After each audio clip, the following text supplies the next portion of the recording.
ขอความเจริญในธรรมและความผาสุกทางใจจงได้บังเกิดมีกับท่านสาธุชนคนดี ผู้เจริญในศีลผู้เจริญในธรรมทุกท่านพร้อมกันนี้ขอเชิญยกมือ10 นิ้วกราบอาราธนาเอาคุณพระแก้วเจ้าทั้งสามคุณของพระพุทธเจ้าพระธรรมเจ้าพระสังฆเจ้าคุณพ่อคุณแม่บุญศีลบุญทานคุณของครูบาอาจารย์ผู้ประสิทธิ์ประสาทวิชาความรู้สิ่งศักดิ์สิทธิ์ทั้งหลายอันมีพระสยามเทวาธิราชเชื่อบ้านเชื่อเมืองพระธาตุเจ้าโดสุเทพพระธาตุเจ้าหริพุนชัยจังหวัดลำพูนพระธาตุเจ้าลำปางหลวงพระธาตุเจ้าดอยกองมูจังหวัดแม่ฮ่องสอนครูบาเจ้าศรีวิจัยนักบุญแห่งล้านนาไทยเป็นต้นขอเชิญชวนมาปกปักรักษาท่านผู้ฟังทุกท่านให้มีความสุขกายให้มีความสุขใจเหมือนกันทุกท่านทุกคนนานแสนนานได้เทินก่อนที่จะได้ดำเนินรายการต่อไปนี้ขอเชิญชวนท่านทั้งหลายได้ไหว้พระพุทธพระธรรมพระสงฆ์เพื่อเป็นสิริมงคลกับตัวกับครอบครัวกับสิ่งแวดล้อมธุรกิจหน้าที่การงานการขับรถขับลาเพื่อได้เป็นสิริมงคลต่อไปประนมมือขึ้นว่าพร้อมกันอะระหังสัมมาสัมพุทโธภควาพุทธังภวันตังอภิวาเทมิกราบสวากขาโตภควตาธัมโมธัมมังนัมมัสสามิกราบสุปฏิปันโนภควโตสาวกสังโฆสังฆังนัมมามิกราบอันธรรมยังพุทธัสสะภควโตบุพพาคณะมะกะลังกะโลมะเสนะโมตัสสะภะคะวะโตอะระหะโตสัมมาสัมพุทธัสสะนะโมตัสสะภะคะวะโตอะระหะโตสัมมาสัมพุทธัสสะนะโมตัสสะภะคะวะโตอะระหะโตสัมมาสัมพุทธัสสะพุทธังสรณังคัจฉามิธัมมังสรณังคัจฉามิสังฆังสรณังคัจฉามิตุติยัมปิพุทธังสรณังคัจฉามิ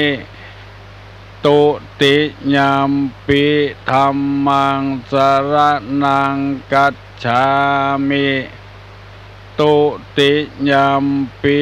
สังฆังสรณังคัจฉามิตติยัมปิพุทธังสรณังคัจฉามิตติยัมปิธัมมังสรณังคัจฉามิตติยัมปิสังฆังสรณังคัจฉามิอิติปิโสภะคะวะอะระหังสัมมาสัมพุทโธวิชชาจรณะสัมปันโน สุขโตโลกาวิโทอนุตตโลปุริสาธรรมสารติสัทธาเทวมนุษย์สานังพุทโธภควาติสวากขาโตภควตาธัมโมสันติติโกอากาลิโกเอหิปัสสิโกโอปันนยิโกปัจจัตตังเวทิตาโพวินโยหิติสุปฏิปันโนภะคะวะโตสาวกสังโฆอุจุปฏิปันโนภะคะวะโตสาวกสังโฆญาญาปฏิปันโนภะคะวะโตสาวกสังโฆสามิจิปฏิปันโนภะคะวะโตสาวก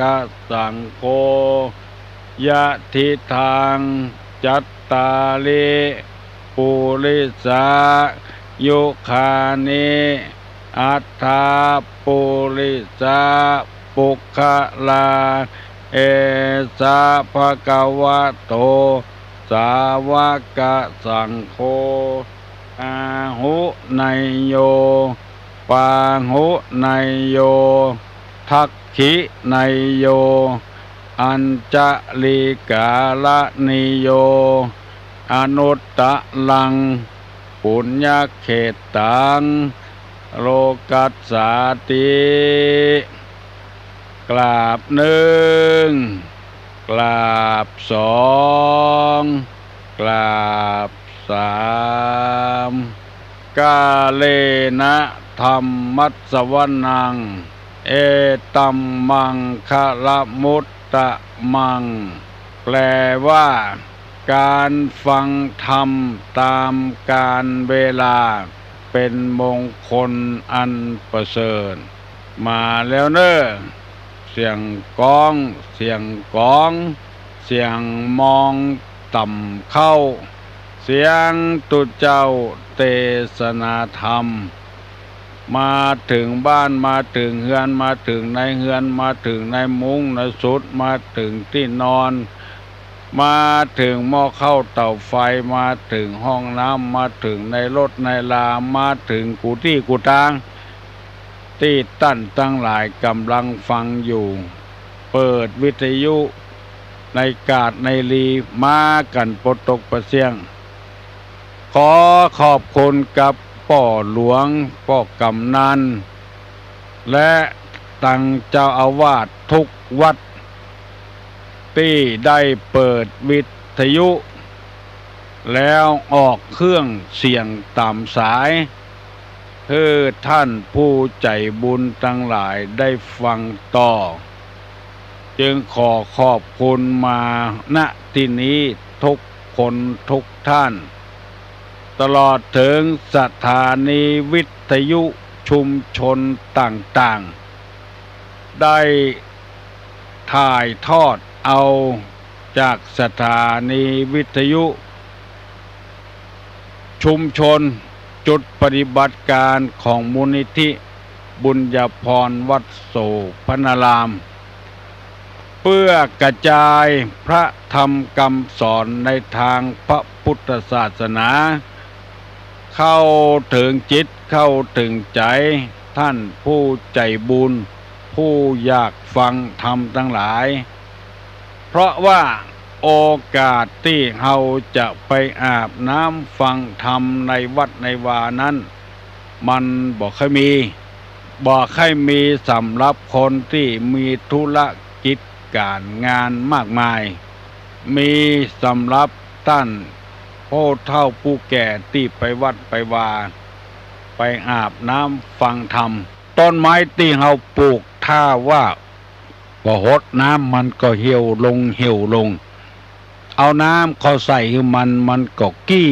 บานขึ้นมา ฉันใดก็ฉะนั้นพระศาสนานี่เปรียบเหมือนน้ำสนองความต้องการแก้หิวแก้กระหายดื่มได้ทุกเมื่อปกติน้ำจะใสที่มันเป็นน้ำเหลืองน้ำเขียวน้ำแดงนั้นเพราะคนเอาสีเขียวสีแดงสีเหลืองไปใส่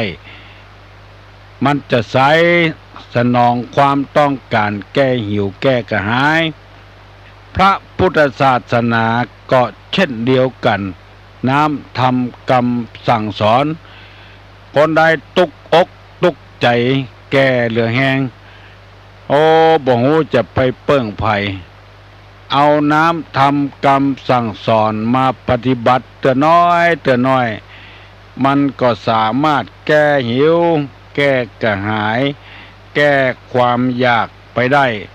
อันนี้เป็นข้อเปรียบเทียบในทางพระพุทธศาสนากล่าวไว้ว่าอย่างนั้นสำหรับคนที่ต้องการแก้หิวแก้กระหายสำหรับคนที่บ่ต้องการธรรมะก็ดีศาสนาก็ดีบ่สามารถที่จะแก้หิวแก้กระหายได้เช่นตุกอกตุกใจก็เดียวจะเข้าวัดเข้าวาปฏิบัติธรรมซ้ำไปเพิ่มเติมแถมไปกินเหล้ากินยาเสส่วนหวนส่วนเสเฮฮากับกันเข้าไปวงเหล้าไปเอี่ยวเมื่อคืนหาว่าตากอากาศเข้าใจผิดบางทีก็ปากันไปเจ็บไปเป็นเหียก็มีแต่ถ้าไผ่ล่นเข้าหาวัดหาศาสนาหาเงื่อมันถูกต้องเนอะรับรองว่าพระพุทธศาสนากำสอนของพระพุทธเจ้าเนี่ยแก้หิวแก้กระหายได้อุปมาเหมือนดังนางปตาจลาผัวก็ตายงูคบ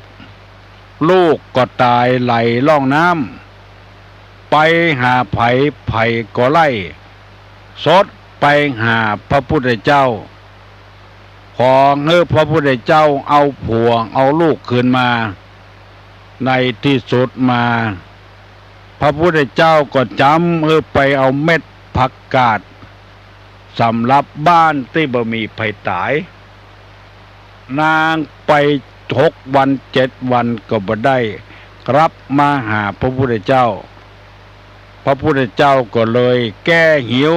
แก้กระหายแก้ความทุกข์ได้ในโลกนี้บ่มีไผที่บ่ตายนางเอ๋ยเพราะมันเป็นกรรมของไผของมันนางจะแสวงหาลูกหาผัวอยู่กาจะว่าแสวงหาตนเอง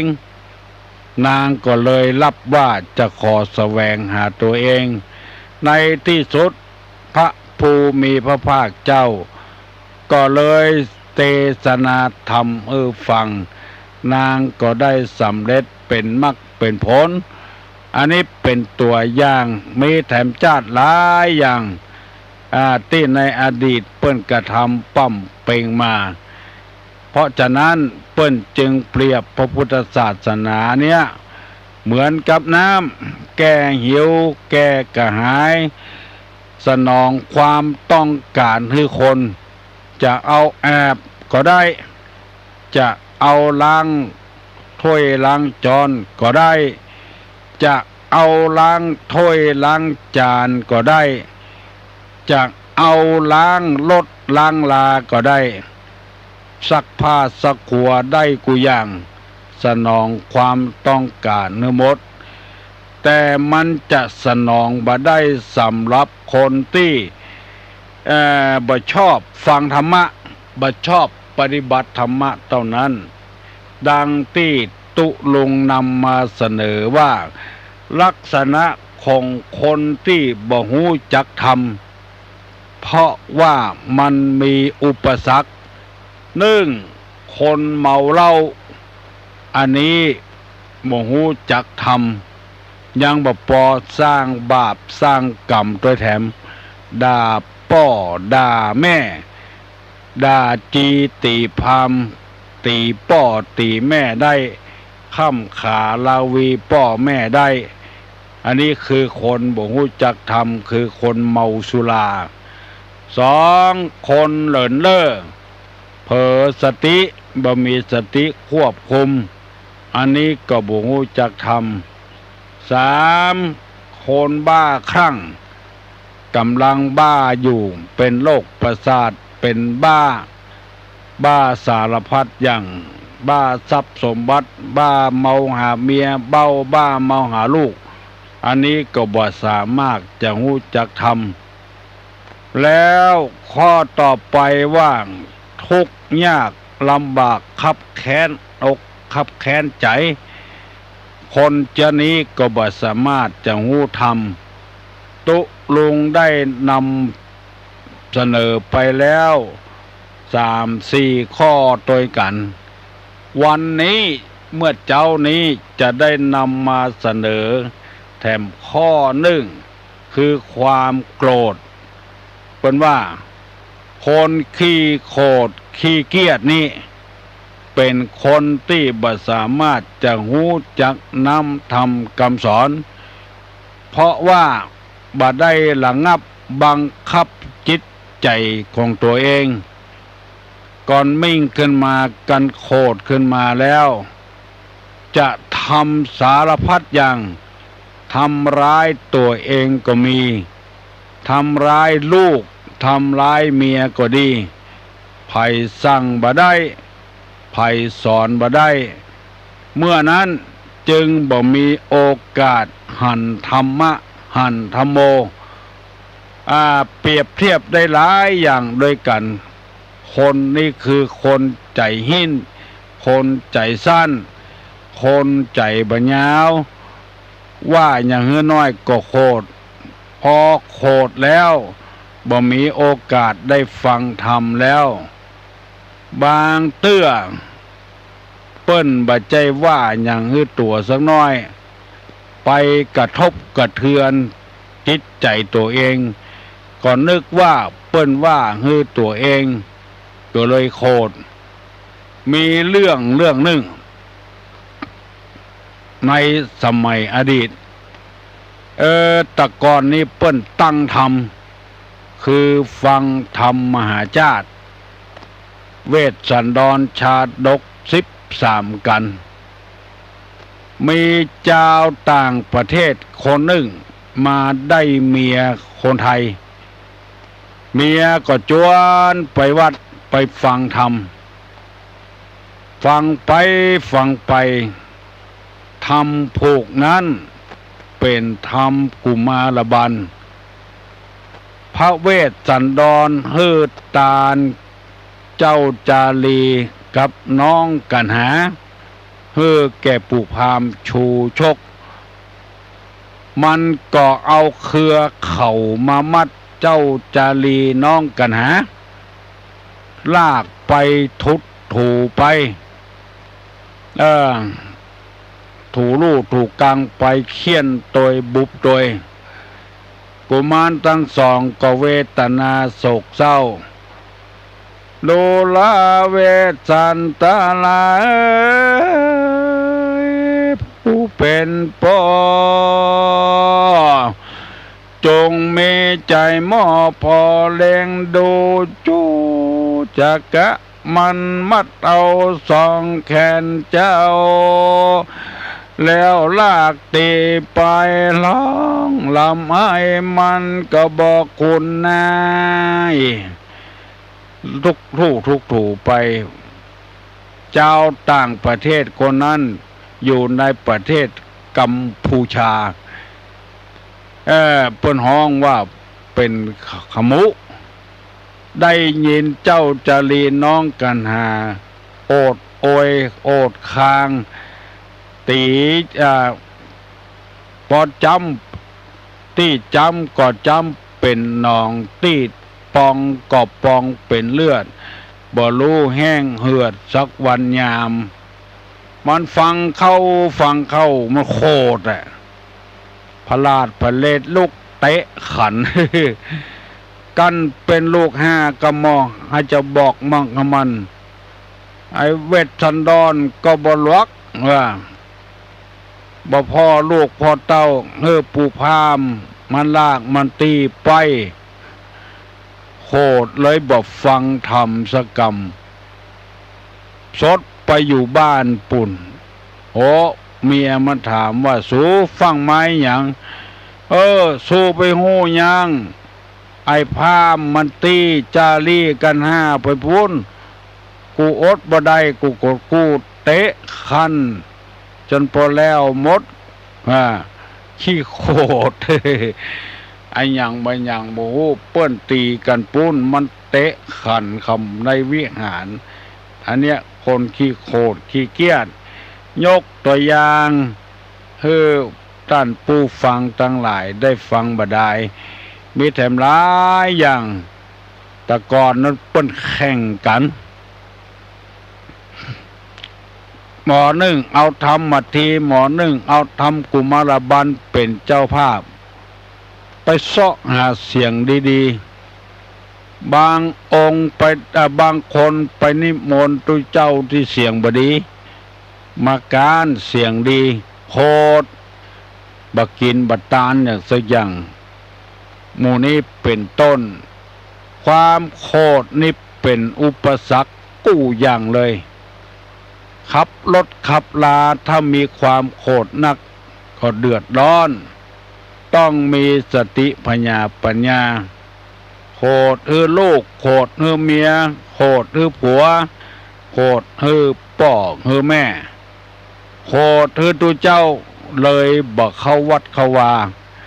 ตัวบ่เข้ายังบ่ปอบอกผัวลูกเมียบ่เข้าตัวหมู่เนี้ยบ่มีโอกาสได้หูธรรมคำสอนพระพุทธเจ้าเปิ้นสอนบ่โคตรบ่เกียรติเพราะว่าความโคตรนี่เป็นอุปสรรคต่อตัวเองตัวอนาคตของตัวเองโคตรครูบาอาจารย์โคตรนายจ้างโคตรจากนี้ไปแถมติ๊กบ่ฮู้จะแล้วจะตัวสักเตื้อถ้าเราระงับความโคตรไว้แล้วจะทำให้เป่งใสไวยะขึ้นไอ้ย่อยไอ้อย่างน้อยก็มิ่งก็ไม่เนี่ยบ่ได้แสดงตัวออกมาเป็นคนที่มีใจบ่สูงใจต่ำใจยอบลงไปแล้วต่อไปแถมข้อหนึ่งคนอดอยากมันจะกินอยู่หั่นแล้วบ่ได้กินจะมานั่งเทศทำมือมันฟังมันบ่มีโอกาสจะฟังแล้วเพราะมันกำลังอดกำลังอยากกำลังจะกินต่างหันใครได้ต้องไม่ใครกินคนจำพวกนี้บ่มีโอกาสนอกจากนั้นยังมีโอกาสไปเสาะลักเสาะจกของเปิ้นแถมตีกรรมบะเก่าที่เล่ามาว่าฟังกรรมทำกลิ่นพริกดำกับเข้าเนี่ยเพราะว่ามันอดมันอยากมันจะบ่ฟังน้ำฟังธรรมบ่มีโอกาสได้ปฏิบัติในศีลในธรรมเพราะความอดอยากเข้ามาถึงเนื้อถึงตัวมันเกิดทุพพิกภัยอย่างเมืองกะลิงกะลาดธรรมชาติคือฝนนี่บ่ตกฟ้าบ่ห้องแล้งมาได้หลายปีดีดักพญาเจ้าเมืองกะลิงกะลาดเป่าคนถือศีลปั้มเป่งภาวนาเดินจมกรมนั่งสมาธิทำจะใดก็แห้วฟ้าฝนมันตึงบ่ตกเพราะคนมันอดมันอยากอยู่หั่นแล้วใจมันบ่เป็นสมาธิบ่ฟังกรรมอย่างวุ่นวายในที่สุดมาจนได้จ้างเผือกแก้วปัจจัยนาเคน ตีพญาเวสสันตระตาลฮือแก่เจ้าเมืองกลิงกราชฝนเช่นจะตกมาชุ่มช่ำน้ำกินน้ำใจอุดมสมบูรณ์ปูป่าในนาในให้ก็งอกงามเจริญขึ้นมาเวลาคนที่กำลังอดกำลังอยากนั้นอย่าไปจวนเปิ้นทำบุญทำทานอย่างเน้อมันเป็นไปบ่ได้แล้วจะไปจวนเปิ้นอาบน้ำฟังธรรมอย่างต้องมันจะกินอยู่หั่นแล้วบ่มีหยังจะกินอยู่หั่นแล้วตัวบ่ได้กินยังบ่พอลูกแถมเมียแถมก็บ่ได้กินด้วยกันแล้วไปห้องขึ้นเปิ้นขึ้นมาฟังเทศน์ฟังธรรมนั่นคนจำพวกนี้ก็บ่มีโอกาสได้อาบน้ำฟังธรรมโดยเปิ้นมีใจหิ้นจะกินอยู่งั้นแล้วนอกจากนั้นยังไปลักไปจกไปขโมยไปปล้นไปจี้ของเปิ้นเพราะความหิวบ่หาธรรมะธรรมโมแล้วไปหาทางที่เป็นอบายมุขไปเข็นไปฆ่าเจ้าเอาของเปิ้นแถมนั่นจะเป็นบุพกรรมของภัยของมันที่ได้สร้างมาตัวลุงจะลืมแถมกรรมว่า1คนเมาสุรา2คนเลินเล่อ3คนบ้าคลั่ง4คนคับแค้น5คนขี้โคตรกำลังโคตร6คนอดอยากได้6ข้อละตึงมวลกันมีอยู่10กว่าข้อจะได้อธิบายไปเตื้อข้อป่อออกแม่ออกปิปานาอาครูบาอาจารย์บ่ต้องฮ้อนใจฟังไปเรื่อยๆจะได้มีโอกาสมาปะมาพบพี่น้องทั้งหลายตึงวันขอเฮือตั้งอกตั้งใจเตอะในฐานะที่เฮาบ่เมาเหล้าเฮาบ่เลินเล่อเฮาบ่บ้าคลั่งเฮาบ่คับแค้นใจเฮาบ่โกรธเฮาบ่อดบ่อยากกับปากันอาบน้ำฟังธรรมไปเรื่อยๆธรรมะเนี่ยมันเป็นกุญแจดอกหนึ่งที่จะแก้ไขได้ความโกรธมันเกิดขึ้นมาเป็นแม่ขะแจความโกรธความอดอยากก็เป็นแม่ขะแจจะทำอย่างไรให้ขะแจนั้นเปิดจะต้องมีธรรมะธรรมโมเนี่ยมาแก้มาไขของภัยของมันคนอดอยากก็ต้องมีลูกขะแจมาเปิดความโกรธก็ต้องมีลูกขะแจมาเปิด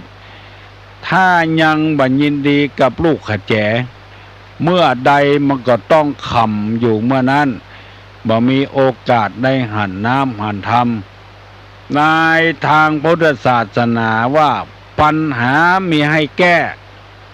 บ่ใช่มีให้กลุ่มเพราะฉะนั้นเฮาแก้บ่ได้เฮาก็จำเป็นต้องอาบน้ำฟังธรรมไปฟังปฏิเสธเตื้อต้องแห้งจะตายแล้วธรรมะแก้ไอ้อย่างได้พ่องไปฟังปฏิเสธเตื้อแก้ได้กูอย่างแต่ขอให้เมามีจิตใจมีศรัทธาสักหน่อยหนึ่งถ้าบ้าเฮาบ่มีจิตใจศรัทธาแล้วก็แก้บ่ได้อย่างความโกรธเนี่ยมีอย่างมาแก้มีเมตตาธรรมมีสติธรรมสะปะสะพื้นมาแก้ความโกรธนี่บางเตื้อเฮาก็ผิดเปิ้นก็ผิดแล้วเฮาไปพอเปิ้นคนเดียว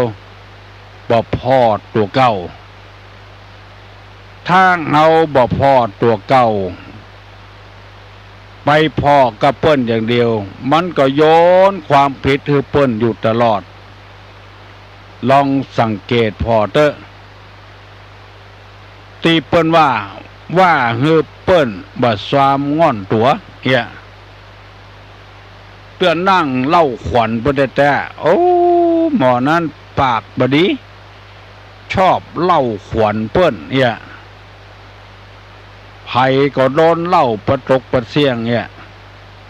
อันเนี้ยคือไปโยนความผิดเปิ้นเนี่ยหมดตัวก็กำลังเล่าขวัญเปิ้นอยู่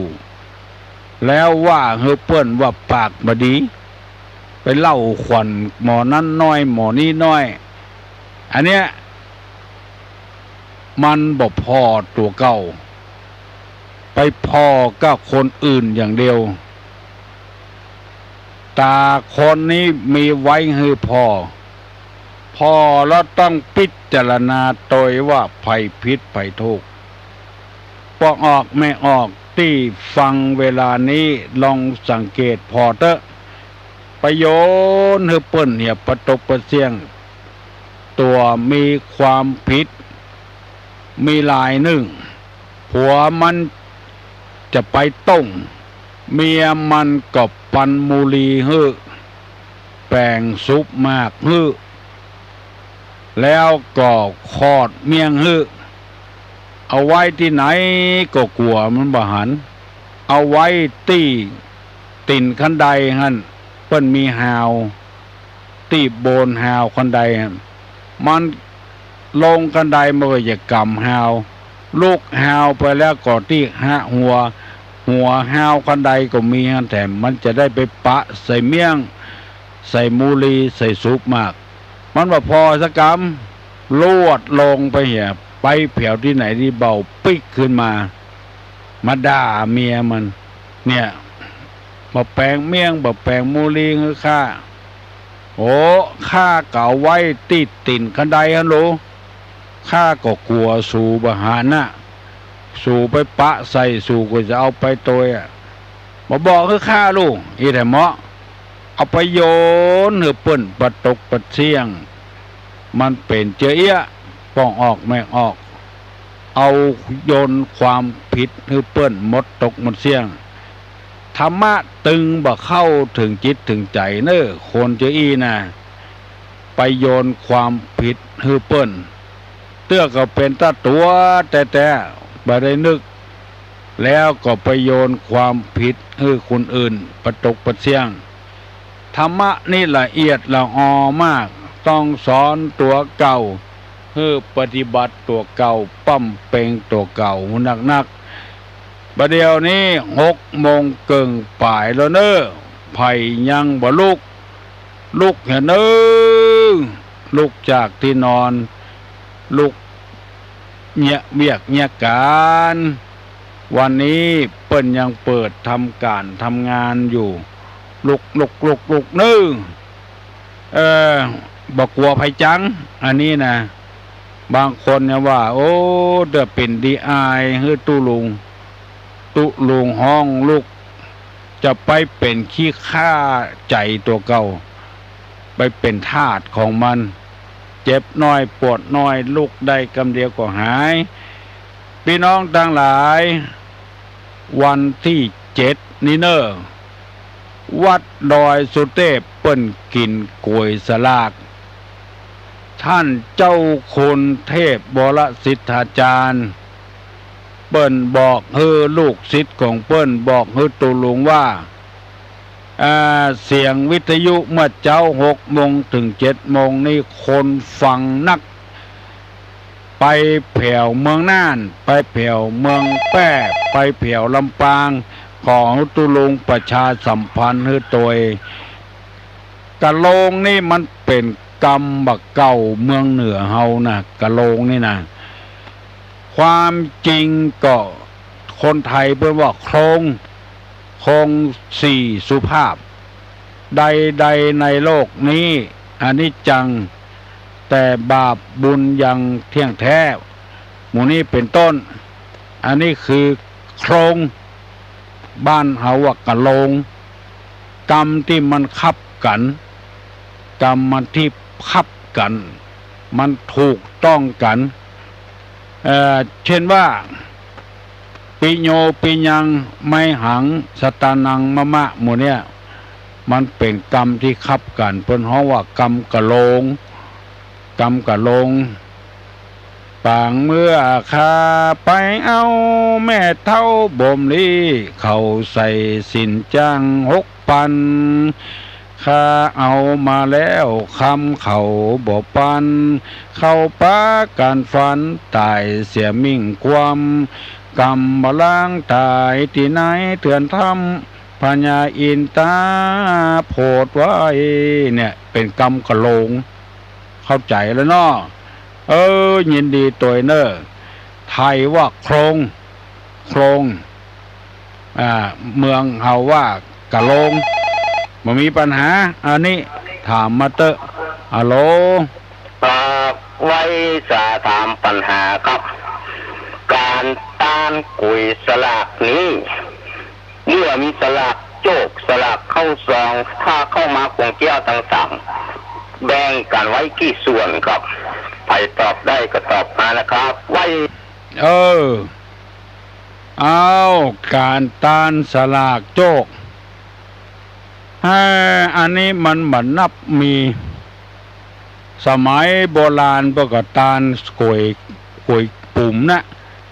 แล้วก็เมินจะมีสลากใหญ่เหี่ยกัน2 กัน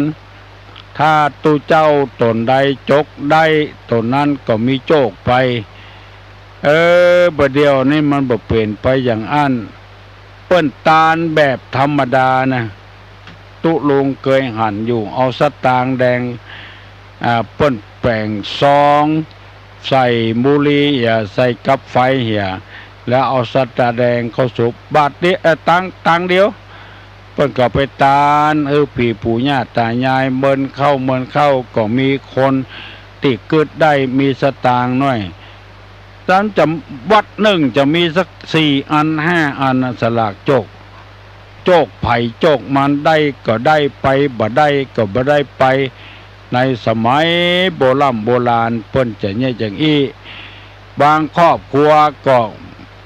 แปลงสลากปุ่มนะสลากโกยนะเป็น20 อันพุ่นแล้วจะมีสลากโจกแข่งอันประเดี๋ยวนี้บ้านเมืองมันเจริญรุ่งเรืองขึ้นแล้วเปิ้นจะแบ่งไว้3 อันเนอะยุดไว้3 อันอื่นนะเอาไปหยาดน้ำเตอะตาเนื้อไผ่ตู้เจ้าตนใดก็ได้3 อันนั้นจะเอาไว้เป็นการเทศอันเอาไว้ให้ปูจานอันเอาไว้เป็นการพระพุทธเจ้าแห่งอันฮัลโหล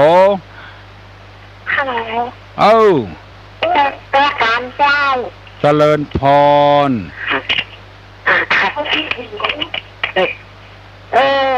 ตังคือว่ายินดีเนอะประการไปจ้างโกดจ้างโกดสมัยก่อนจ้างโกดคอยซักคือหลังบางคือเก่งอย่างแต่วันใดบอกว่าวันนี้โทรซักเสียวันนี้โทรมาให้คำเนาะม่วนก็ฟังตุลุงม่วนก็ฟังตุลุงเนี่ยม่วนใจดีเอาตุลุงเป็นตั้งเป็นเสาเขาได้เป็นพวกเขาบ่เป็นอย่างเนอะเอาเป็นอย่างก็ได้อุ้ยเฮ้ยอุ้ยอยู่บ้านไหนประสามเต้อยู่ประสางปุ้นให้ดงให้บ่อยู่ให้ดงกะฟังถึงวันแหละฟังถึงวันตำไรดงนั่นฟังนักก่อนไปจะได้ไว้ยังวัดบ้านก็แล้วได้ยินนะหันคนเฒ่าก็อู้โทรศัพท์โดยหันดีแต่อุ้ยใกล้ๆอุ้ยมันสอนอุ้ยใกล้เอาไม่อุ้ยอายุเท่าใดล่ะ80 ปลาย80 ปลายอู้โทรศัพท์ได้อยู่ตันสมัยเนาะไม่คืนอยู่ว่าไม่อุ้ยตันสมัยไม่อุ้ยตันสมัยอู้โทรศัพท์จ้าตันสมัยโอ้ยจ้าหลานโกทีดีละโชคดีเนอะ เออ เจริญพรจกตีแม่อุ้ยไร่ดงไข่อู้ตัวตุลุงตันสมัยแต่คนเท่าประเดียวเปิ้นจะแบ่งว่าเปิ้นจะเอารักษาไว้อยู่3 ขวยขี้ปุ่มนั่นนะ1เอาไปตานพระเจ้า2เอาแป่งกันทำให้พระน้อยเตศทำ3แบ่งให้ปูจานโอกาสเวนตาลเหลือนั้นจะญาติน้ำให้ไผญาติเตอะเปิงใจตู้เจ้าตนใดก็เอาไปตานตัวนั้นที่เฮานิมนต์เปิ้นมาแป่งให้นักน้อยสลากโจกนั้นก็ตามเจตนาของไผของมันตอบเฮ้พี่น้องป่าม่วงหายข้อสงสัยฮัลโหลครับไว้สาตามปัญหาครับในปัจจุบันนี้น้ำมันก็แพงก้าแห้งก็บ่ขึ้นของทุกอย่างขึ้นราคาหูกันหมดอยากจะถามว่าจะใช้ธรรมะในทางพุทธศาสนานี่แก้ไขจะใดครับ น้ำมันกับแปงก้าแห้งก็บ่ขึ้นจะเอาธรรมะมาแก้ไขเจือใดรถประจำทางมีเบอเฮาก็บ่ขี่ล่นไปซื้อรถเครื่องมาขี่แก้พรต่างหากมันแก้ไขบ่ได้ถ้าเฮาบ่เอาธรรมะมาใจฮัลโหลเจ้าไอ้สาเจ้าติคุณเจ้าธรรมะข้อหนึ่งที่ว่ามากะกริยธรรมเนี่ยนะที่เป็นนกน้อยทำรังแต่พอตัวน่ะน่ากะน้อก่อนนกน้อยไปทำหังใหญ่เจ้าข้อนี้น่าจะแก้ได้เสียน่ากะเอาธรรมะเนี่ยมาแก้เจ้าให้มีสันโดษเจ้าสันโดษนี่พอใจในของที่มีอยู่เพื่อมีสันโดษรถประจำทางปะเลอะปะเต๋อคนห่างบะล่างคางเคงเขาก็บ่ขี่บ่ตั้นใจไปแก้ได้จังได้ถ้าเฮาบ่ประหยัดฮัลโหลเจ้าประหยัดอดออมนี่ใช่ทำข้อธรรมะกว่าเจ้าประหยัดอบออมก็แม่นกะสันโดษประหยัดนี่ก็ธรรมะเหมือนกันแล้วเปิ้นถึงในธรรมที่จะทำให้คนเอาร่ำรวยมั่งมีสีสุขก็คือประหยัดถูกต้องแล้วประหยัดนั่นแหละบัจใจคิจินะคือประหยัดเปิ้นบอกว่ามีเงินมีทองเก็บไว้อยู่5 ส่วนอันหนึ่งจ้งลงเหวคือเอาใส่ปากมันตึงบ่มีอย่างขึ้นมาแล้วมันจะเป็นอุจจาระไปแล้ว2เอาใจหนี้เก่าคือเอาเลี้ยงป่อเลี้ยงแม่เฮาเป็นหนี้เป็นสินเปิ้น3เอาฮื้อเปิ้นยืมฮื้อไผยืมก็เลี้ยงลูกเลี้ยงเต้านั่นนะถ้าเฮาเลี้ยงมันดีๆใหญ่โตขึ้นมามันก็จะเลี้ยงเฮาตอบเนี่ยฮื้อเปิ้นยืมฮัลโหลโลครับ โอ้เนาะคนนั้นที่ว่ามันกับแปะอากาศแห้งก็ถูกเลยนะถูกเนาะอย่างตุลุงว่าธรรมะนี่แก้ได้กันแล้วโอ้ได้กะปุตโตก็ขยันประหยัดซื่อสัตย์อดออมน่ากะลองทำวันนี้มาใจปุตโตขยันวันเนี่ยตุลุงผมว่าคนเฮานี่มันแข่งกันล้ำไปนะแข่งกันล้ำไปอย่างตุลุงว่ารถประจำทางไปเลยไปที่ห้างบลังข้างเคียงเนาะไปขึ้นรถซื้อรถมาดาวรถมาผ่อนรถมาเบิ้งเขาซุกอะผมแน่กะนั่นแหละผมว่าใครก็ขึ้นรถประจำทางเนี่ยโอ้เป็นเปลืองอย่างมีปัญหาเนาะข้าบอกเป็นปัญหาเป็นวันเนี่ยตุลุงอาหารการที่นะมีกระสานปิดเขาก็ไปซื้อกินอยู่เขามันปลูกมันฝังเนาะขยันเนี่ยเนาะเก็บพักเก็บไม้เอาอย่างมาใส่นอนก่อนล้ำเหรอพ่อจ้อ1เข้าคนเดียวเนาะตำน้ำพริกกาแล้วตุลุงแกงคนเดียวเนาะเมื่อคืนนะตุลุง เมื่อคืนเพิ่นว่ากินข้าวบดีผีจะกินตัวเดียวเขาไปตีสามมาซื้อกินข้าวต้มอยู่ตัวลุงก่อน มันมาตุกมันไปไหนก็น่ากะไปไหนที่ตัวเฮานะตัวลุงเนาะนอแม่นล่ะเพราะว่าอันนั้นอย่าตัวลุงว่าแต่ขยันประหยัดเนาะซื่อสัตย์อดออมเหรอซื่อสัตย์อดออมอดทนโอ้ประหยัดนะก็เนาะ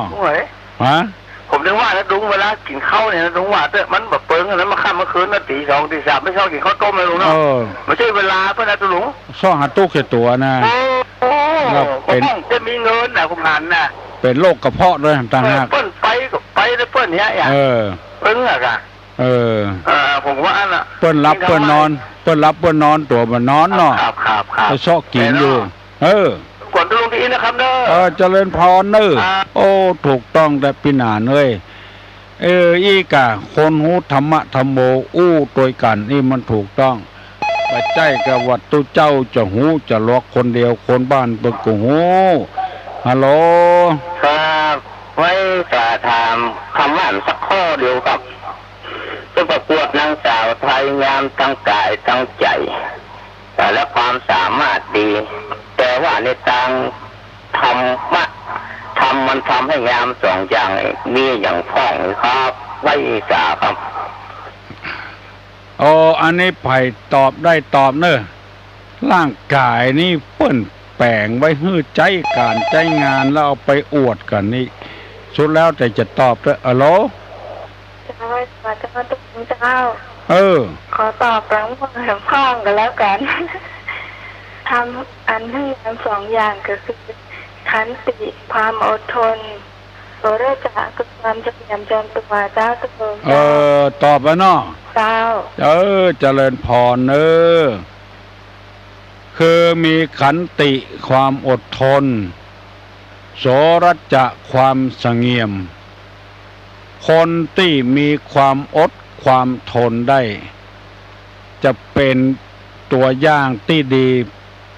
เปิ้นว่าขันติทีรัสสะลังกาโลความอดทนเป็นเครื่องประดับของนักปราชญ์ผู้หูผู้ฉลาดทั้งหลายยืนมือเต้าเอวด่าเปิ้นพระบพะเปิ้นก็ตึงบ่ตอบเพราะว่านักปราชญ์นี่เปิ้นจะเป็นคนอดคนทนปล่อยมันด่างั้นด่าเข้าเมินเข้ามันก็ย่างไปคนเดียวมันเฮาบ่เก็บเขาใส่อกใส่ใจอันนี้ก็ถูกต้องละความสงบเสงี่ยมเจียมตัวหูจักตัวเก่าว่ามีความหูมอกใด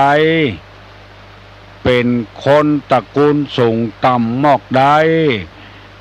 ฐานะความเป็นอยู่เฮามอกใดถ้ามีความเสงี่ยมเจียมตนได้คนบัดเดียวนี่มันล่วงธรรมะไปประตกประเสียงเนี่ยการได้2 เดือนต่อไปเพิ่นจะจ้างหุบ่จ้างหุพอได้เงิน2 เดือนมาเอาไปดาวรถเนี่ยแล้วตั้งแต่เฮาเกิดมาจนถึงบัดเดียวอายุเกือบ20 ปีเฮายังหาเงินบ่ได้ฟังเอาไปดาวรถบ่ฮู้จักตัวเก่าเฮาขึ้นรถประจำทางเหียลงรถมันก็หมดปัญหาแล้วบ่ต้องไปเอารถไปจอดที่ไหนกลัวขโมยมาขโมยรถบ่ต้องหายห่วงประตกประเสียงคนเฮานี่มันบ่มีความอดทนอย่างน้องพิษสมัยว่าหันเปิ้นมีก็ใครได้โดยเปิ้นแล้วบ่ฐานะบ่เหมือนเปิ้นพอดาวรถเอาส่งผ่อนได้2 เดือน3 เดือนงานหมดแล้วรถเพิ่นก็ยืดไปเหี่ยแล้วเงินดาวก็เสี่ยงไปผ่อนส่งก็ส่งไปส่งเป็นเดือนเนี่ยขอให้เอาธรรมะมาใจเตอะสมัยโบราณอายุเป็น70-80 ปีเปิ้นจะตายง่ายๆเปิ้นบ่มีรถบ่มีรางเปิ้นยังอยู่ได้บางทีก็หาทำงานรถเครื่องก็มีละยังบ่พอดาวรถมาขี่แถมรถธรรมดาบ่เอานะเอารถเก่งพุ่นไปหน้าโตดใส่ลูกพุ่น ที่ซื้อมาก็เพราะเอาไปส่งอีตัวเนี้ยไปโรงเรียนว่าไปเลยเอาเข้าน้ำมันแปลงจอดกกงกใจก็บ่ได้ใจส่งเปิ้นเป็นเดือนถ้าบ่ได้ส่งเพิ่นก็ยืดไปเหีย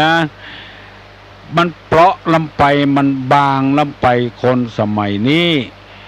บางเหลือใหญ่ไข่ก่อนเพราะว่าเอาง่ายม่วนง่ายม่วนบวยลำไปเหมือนน้ำห้วยนองมาลั่งโอ้กำเดียวแห้งละก็เดือดร้อนละเอาน้ำท่วมเอาไหนบ่ได้ไหนไก่ก็หายหมูก็หายเป็ดก็หายเพราะว่าเฮาบ่ได้เอาธรรมะมาใส่จิตใส่ใจขยันเนี่ยพ่องประหยัดเนี่ยพ่องเงินเท่าบ่ฮักมันก็บ่ฮักเฮาเท่าฮักมันเก็บมันไว้มันก็ฮักเฮาเพิ่นจึงบอกว่าขยัน1ขยัน2ประหยัด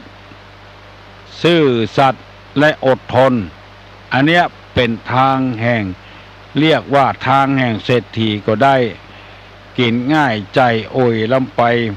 มันก็บ่ใครเจริญรุ่งเรืองเอาธรรมะมันใครเท่กับกันอวดคือกันเพราะฉะนั้นคนบ่เดียวเนี่ยทำดีและบ่ได้ดีว่าคือกันคือทำดีเพื่อให้คนอื่นฮู้ให้คนอื่นยกย่องสรรเสริญพอบ่มีไผยกย่องสรรเสริญก็โวยวายว่าทำดีบ่ได้ดีเพราะบ่ฮู้หลักของมันเฮาไปทำดีเพื่อให้คนอื่นอวดคนอื่นได้ฮู้โดยยกย่องโดยบ่ได้ไปใจฮ้อนลำไปทำดีเพื่อตัวเองจะไปทำดีให้คนอื่นจะได้เป็นผัวก็จ้างเป็นเมียก็จ้างบหารความดีของกันคนเฮาบ่เดียวมันเป็นปุถุชนภัยดีก็ถึงบ่ได้ภัยหายก็ถึงบ่ได้สักอย่างลองดีน้อยก็เอาละอิจฉาริษยากันใส่ร้ายป้ายสีกันเป็นจำนวนมากปออุ้ยไม่อุ้ยปอออกแม่ออกปีป้านาอาทั้งหลายพยายามอยู่ในศีลเตอะกินอยู่ในธรรมอยู่ในศีลหมายความว่ามีกายมีปากมีใจเรียบร้อยกายสุจริตวจีสุจริตมโนสุจริตมโนสุจริตนี้คือมีใจที่ซื่อสัตย์สุจริตเพราะว่าใจนี้เป็นผู้บังคับกายใจเป็นผู้บังคับกำปากใจเป็นผู้บังคับใจถ้าเฮาพยายามทำใจให้มันสะอาดกำปากก็สะอาดกำอู้ก็สะอาดถ้าใจสกปรกมันสกปรกไปหมดฮัลโหลเจ้าอันราชการหลวงพ่อเจ้าอันเขาเจ้าใครถามว่าอันตาลสลากอันโจกสลากเนี่ยอันตาลสลากโจกเดียวได้ก็เจ้าตาลสลากบรรยายจะตาลการกล้วยสลากใหญ่อันเดียวได้โอ้ได้กะก็กล้วยสลากใหญ่อันเดียวก็ได้โจดจื้อเฮ้เนอะจะตาเนื้อไผ่พ่องจดชื่อไว้ไผ่เป็นเจ้าภาพนามสกุลว่าจะใดแล้วกดจดชื่อคนเขาที่ตายไปคนที่ตายไปนะโอ้ได้แก่นเดียวก็ได้แล้วก็จะเอาสลากน้อยแถมก็ได้สุดแล้วแต่เจตนาเนอะโอ้ได้เนอะแม่เนอะข้าเจ้าว่าจะการสลากใหญ่อันเดียวก็เพราะการจกเบอร์เอาเหี้ยเปิ้นมีเบอร์ก็จกโดยเปิ้นกินเส้นก็กินเส้นโดยเปิ้นเนาะตาลเนื้อไผ่ก็เอาตาลเข้าวัดอีกตาลเข้าวัดก็ได้พร้อมหมู่พร้อมเปื้อนเพ เป็นอย่างเนาะเจ้าเจริญพรเนอะเจ้ามาเดี๋ยวนี้มัน7 โมงพอดีละป่ายไปนาทีละก็จะได้เบียดเวลาของคนอื่นไว้วันพุธแถมตุลุงจะได้มาปะมาปบยกมือไหว้เน้อตุลุงจะปั่นปอนอายุวัฒโกธนวัฒโกสิริวัฒโกยัสสะวัฒโกภละวัฒโกวันนะวัฒโกสุขวัฒโกโหตุสัพพทาทุกขโลคาพยาเวลาโสกาชันตุจุปตวาอเนกาอันตรญาปิวินาสันตุจเตจสาใจญะสิทธิตนังลาพังโสถีภคยังสุขังพลัง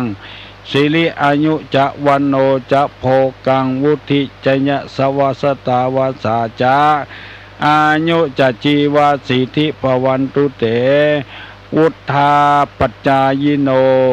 จัตตาโลธรรมาวัฏันติอายุวันโนสุขังพลัง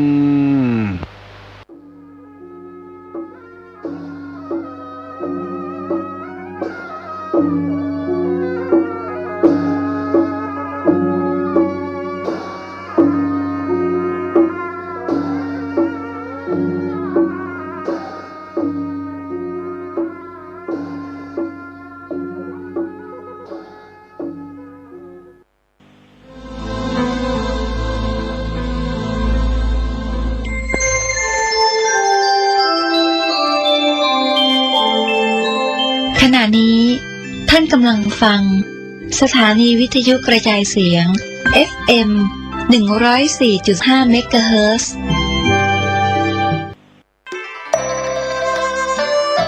ขอเชิญชวนศรัทธานักศีลนักบุญทั้งหลายร่วมสร้างประตูวัดใหม่ห้วยทรายทางทิศตะวันตกเป็นการสร้างบุญสร้างกุศลซุ้มประตูวัดซึ่งได้มีการขยายถนนด้านตะวันตกของวัดใหม่ห้วยทรายตำบลสุเทพอำเภอเมืองเชียงใหม่จังหวัดเชียงใหม่ปัจจุบันมีพระอธิการบุญเพ็งปิยธรรมโมเป็นเจ้าอาวาสวัดใหม่ห้วยทรายพร้อมคณะศรัทธาสาธุชนทั้งหลายได้ร่วมกันสร้างซุ้มประตูวัดทางด้านทิศตะวันตกก็เชิญชวนศรัทธานักศีลนักบุญทั้งหลายภายในภายนอกร่วมสร้างบุญกุศลอันยิ่งใหญ่ประตูวัดทางทิศตะวันตกซึ่งได้ดำเนินการก่อสร้างอย่างไม่แล้วเสร็จก็เชิญท่านร่วมบุญร่วมกุศลติดต่อสอบถามร่วมบุญได้ที่พระอธิการบุญเพ็งปิยธรรมโมเจ้าวาดวัดใหม่ห้วยทราย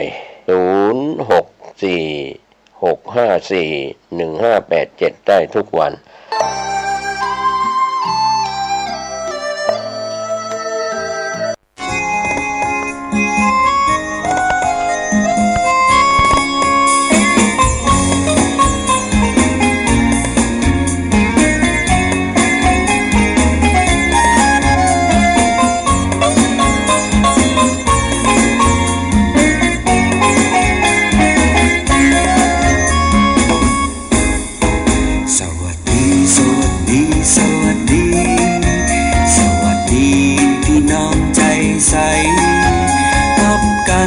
อวยพรทันใดขอให้ใจใสสวัสดีสวัสดีครับคุณผู้ฟังทุกท่านครับขอต้อนรับเข้าสู่รายการเพื่อสุขภาพใจนะครับแล้วก็พบกันทุกวันจันทร์นะครับเวลาประมาณ 9 โมงจนถึง 10 โมงนะครับทางคลื่น FM 104.5 เมกะเฮิรตซ์ออกอากาศจากวัดฝายหินอำเภอเมืองจังหวัดเชียงใหม่นะครับก็รายการ